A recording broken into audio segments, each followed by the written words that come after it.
He kept 5 SCVs on the bunker just in case of any attack. I don't think he really needed it, as he saw all the units from Tyler had been moved back in. Banshees are taking out this pylon. There is another pylon by the Zelnaga tower. He might be able to take that down too if he sees it, but 3 Banshees are going to have a lot of DPS, especially when they engage along with the army, the ground army that Fenix has. And it looks like Tyler is supply blocked, having to rebuild those, but surprisingly enough, I just am amazed that Tyler is not as far behind as he really should be. But I mean, it makes sense, Fenix devoting a lot of his money into just infrastructure. Once all that finishes, he should be sprinting far, far ahead of Tyler. A little bit of a supply block by Fenix again. Both players playing a little weird. Again, supply blocks. It's not usually like them, but once again, we are playing pressure. Obviously, being in the quarterfinals, advancing to the semifinals. Another pylon going down, and not only will the pylon go down, put him in supply blocks again, is going to knock off both of these warp gates. Looks like he will be constructing 2 additional pylons, but even these warp gates themselves are vulnerable. Even without any sort of cloaking on the Banshee, he can pop in on the backside and pick those off. Fenix getting a lot of siege tanks. Interesting to see him getting so many siege tanks in his Terran vs. Protoss games, as he has been a lot of a Marine Marauder player for quite some time, but clearly opening up the tech paths. It looks like he might be just going to go take this gold expansion, which would be... No, he's just going to put this on the natural, but he is going to get rid of the rocks. Though, even though Tyler has been on the back foot, he still has quite a healthy sized army. It's quite large, actually. And I'm not sure if Fenix will be able to deal with this. And it looks like Tyler might be moving down for an attack. This should be pretty cool to see how this out. The siege mode has just finished, though, with the point defense drone as well. Actually, no, he doesn't have enough energy for the point defense drone. Oh, this could be huge. Fenix is caught in a very awkward position. He can't kill off the destructible rocks because of the fact that, oh no, there's no observer. Where is it? He's trying to retreat back to it, but if he loses those sentries, the easiest to pick off units in this mix, that could be catastrophic. I knew the word would come out eventually. But it's okay, I'll take my mental laxatives before the next match so the words will flow freely. Either way, he's advancing forward with Banshees into the back of the main. Great tactical abuse by Fenix. He is going to go into the main, and this might force Tyler to go straight into this. The point defense drone is out now, but uh-oh, there are a lot of zealots. I don't know if Fenix has enough units. Nice marine movement, using it very well, and these siege tanks at the back are going to do a lot of damage to all these stalkers and sentries. And it looks like Tyler is actually successfully breaking through this line. Fenix losing almost all of his units, but the Banshees in the back of the main have picked off almost everything. If Tyler doesn't win with these remaining 6 stalkers, there is really no way he can hope to take this final game. 21 food for Tyler against 64 food from Fenix. SCV's now advancing forward, loses another, oh, the siege tank gets a key shot off, and there's the good game from LiquidTyler. Fenix taking out Tyler, wow. Wow, in a very convincing game. That's the problem, though. When you go for these warp gate builds against a Terran player, you have to be so careful that you don't. Absolutely. It was basically a direct counter, the Banshee build, and as soon as that Banshee, well, not even when the Banshee got in there, as soon as Tyler saw the bunker, he was like, uh-oh, I know what's coming. Wait a minute, uh-oh, Cloak Banshee. And then put down the robotics facility, but it takes so long to build. Then you have to build the observer as well, and unfortunately for Tyler, he just lost so much. Yeah. And Fenix taking out my tournament favorite. Yeah, I mean, game. Really, what's great about the way that Fenix plays is his builds, again, do a lot of forcing of the possible opportunities that the opponent can do. Sure, the Banshee play works great against a wide variety of Protoss openings, but in particular, it outright kills any sort of fast expand with no robo or a 4 warp gate with no robo. Part of the reason why Fenix loves it as an opening. But even if Fenix wasn't up against a 4 warp gate, that pretty typical opening with the Banshee is still so effective for just making the Protoss in a defensive state. Yeah, I mean, it manages to keep the Protoss within its base.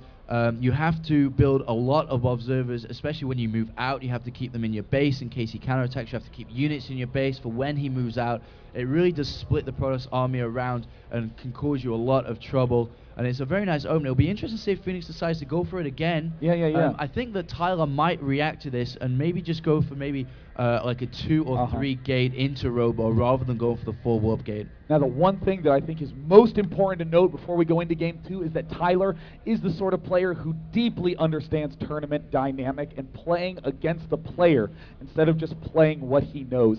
Most famously in StarCraft 1, he played an infamous best-of-5 against Idra during Idra's peak skill in Brood War, and Tyler developed these brilliant cheeses 5 games in a row to defeat his opponent. Would not be surprised if he intended to open a 4 warp gate just to make Fenix feel uncomfortable in the remaining games while he buckles down and plays a normal style. And that's the difference, as we were saying earlier, there's a difference between the group stage games and the later stage of a tournament, because compared to just playing one game and playing a best of 3, best of 5, there's a lot of mental games going into it as well.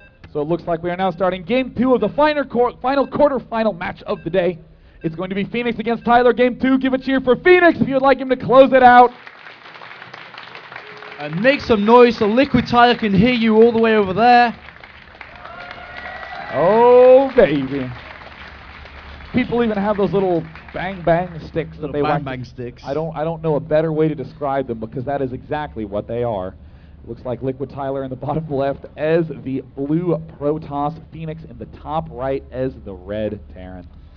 Fenix, what a fantastic player, to be honest. Just overall, he is so versatile with everything that he does. He is such a well-rounded player, and he is going against Tyler, probably one of the best non-Korean Protosses out there in the European and the American scene. Imagine to take that first game down. Interesting to see what he'll do this game, whether he'll do the similar build or whether he'll do something different. Obviously, like we were saying before, how mental games play the role in the build orders you choose and the strategies you want to use. Definitely. Now, to note, OGS top did manage to take out Adele Scott. Servio against Anama is going on as we speak. Fenix against Tyler is the 3rd quarterfinal match, and we do have Mana defeating Sake, so that means that there is 1 Protoss and 1 Terran in the semifinal right now. If Tyler wins this, it means that there will be guaranteed a TVP finals. Yeah, he will go on to be playing against Mana if he does manage to take this down. Obviously, that would be a great series, but we have to concentrate on the game in hand. Refinery being put down for Fenix. Pretty safe builds, standard builds so far. The probe has been moved out though for Tyler. Fenix not scouting anything though. Yeah, very typical play there by Fenix. Really knows when it's time to worry, because he can't really get that barracks any sooner than around 12 food, so he will be sending it out a little bit later by the Xel'Naga watchtowers.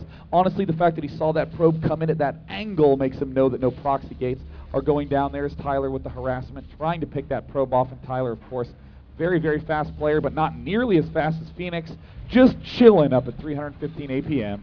And the way the natural is put out, you have this little hole right next to the natural that makes 2 little cuts down here. It depends who abuses that the most. The bird is back. Yeah, the bird's back. The bird is in the area. But of course, continue talking about this little hole. What I'm saying is, depending on who uses it the most, it can change the tides of the battle. Because if a Protoss player uses the sentries aligned with that, can cut the army up. We saw how Inca used that earlier on yesterday. But then again, if a Terran player gets in and the Protoss army is all clumped together and he gets a nice concurve, he could just do so much damage. Players really need to abuse that. And it looks like we do see Tyler getting his assimilator now. There is the Stalker getting produced out of the gateway. No warp gate has been started yet. There it finally ends up going down. The Zealot, always a good tool to get early on, helps defend a lot of rushes, works very well with the Stalker, and it looks like we might be seeing the exact same opening from Fenix Factory getting constructed with that Tech Lab add-on. But as we've seen beforehand, he has done this trick where he builds the factory here, lets his opponent scout, and then just builds a starport and gives it to the Tech Lab. This really looks like he's going tanks. Yeah, what we might see, if I remember correctly from his earlier games in the group stages, he actually used Blue Flame Hellions to throw his opponent off. That could be an option too if he decides to put down a starport. We'll have to see how he does that. In the meantime, it looks like Tyler is getting his robo facility, thinking to himself, I'm not losing to Banshees again. There's the pylon going down at the north side of his base. Second Stalker out right now. Would not be surprised if Tyler did the 1 gate, 1 robo expand build. And it looks like Fenix is going to go for a Hellion. Blue Flame upgrade should be upgraded pretty soon as he gets to 150 gas. There we go. He should be wanting to upgrade that. And he's probably going to do a Hellion drop at the back of his base. Will Tyler be anticipating this though? I don't know. He's got a nice pylon placement at the north side of his base so we can see that. And look at this, Tyler already inching over to this right side, gearing up to build a pylon, and it looks like Fenix apparently, I mean, this is a really weird place to meet your opponent. I mean, both players are kind of going, what are you doing? What's going on? But fortunately, it looks like both players are playing super standard, and Tyler with 3 gateways. Wow, he is playing so safe. Observer is coming out. Like you said, does not want to lose to Banshees again. I like the way Fenix is using this Hellion, moving around the map, looking for a probe, but the probe is actually in a place the Hellion had already been, so not going to be suspecting anything up there. Looks like we do have Tyler gearing up to plant down a pylon. There's the Nexus going down. Now that he has the three warp gates getting finished, he's going to warp in a bunch of sentries. There's the rescan in the main, and I really think that Fenix is feeling a little bit more comfortable. We do see the Blue Flame Hellion upgrade is finishing. The tank coming out a little bit earlier. He realizes that with 3 gateways, there could be a threat of units coming in, and here is the one observer that could be so key if it ends up spotting the medevac. And I think it is Day9. It is going to... Uh-oh. Oh, no. Oh, is he going to see it, Tyler? Will he actually have vision of that? If we go to the Tyler cam, yes, Tyler has seen the medevac, or currently looking at exactly what Tyler is doing. He comes back to the main. He sees that there is, in fact, Hellions and the medevac. The 3 Hellions are out. One is just moving around the map. This drop, though, is not going to work. Tyler even moving Stalkers to engage, not keeping them in space. 5 Stalkers are going straight for the medevac to engage. And oh my god, he actually turns around with the medevac. No, he changes his mind. He's going back again. Oh, and it looks like Tyler. Will he end up seeing it? No! Oh my goodness, Phoenix.